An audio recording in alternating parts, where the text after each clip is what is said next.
Sound হয়নি।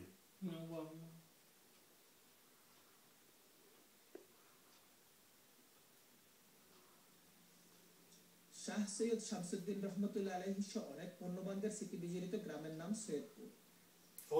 দ্বিতীয় বৃহত্তম গ্রাম হিসেবে রয়েছে এর আলাদা খ্যাতি। শিক্ষাবিদ, রাজনীতিবিদ, মরমী কবি, অসংখ্য পীর মাশায়েখের জন্মস্থান হিসেবে গ্রামে রয়েছে আলাদা সম্মান।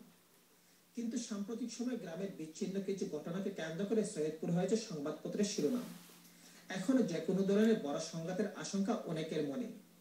গ্রামের এই অবস্থা নিরসনের লক্ষ্যে গত 2রা জুলাই কেদি মিনিস্টারে সৈয়দপুরবাসীদের উদ্যোগে এক মত বিনিময় সভা অনুষ্ঠিত হয়।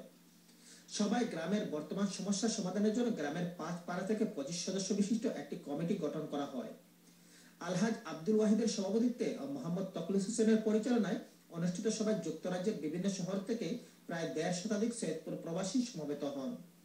সবাই অন্যান্য মধ্যে বক্তব্য রাখেন সৈয়দ আফরোজ মিয়া, আব্দুল মান্নান, সৈয়দ আব্দুর রহমান, সৈয়দ ফারুক মিয়া, হরুফ মিয়া, নুরুল ইসলাম খান, সৈয়দ জামাল মিয়া, আজিজ মিয়া, সৈয়দ আজহার, আব্দুল হামিদ, সৈয়দ মুজিব, আব্দুল হাসিব, খায়রুল ইসলাম, আব্দুল ওয়াদুদ, সালিক মিয়া, রকিব মিয়া, শাহেদ মিয়া, নুরুল আমিন, আব্দুর রৌফ, খালিস মিয়া, মোশাহিদ হোসেন, সাজু মিয়া, সৈয়দ আজম রনি প্রমুখ। বক্তারা সৈয়দপুরের ঐতিহ্য ও পারস্পরিক সম্পর্কের উপর গুরুত্ব দিয়ে বলেন, কোনো অপশক্তি যেন সৈয়দপুরের 1000 বছরের ঐতিহ্যকে নষ্ট করতে না পারে, সেজন্য সকলকে ঐক্যবদ্ধভাবে ভূমিকা রাখতে হবে। Syed Nasir, channel I, Midland.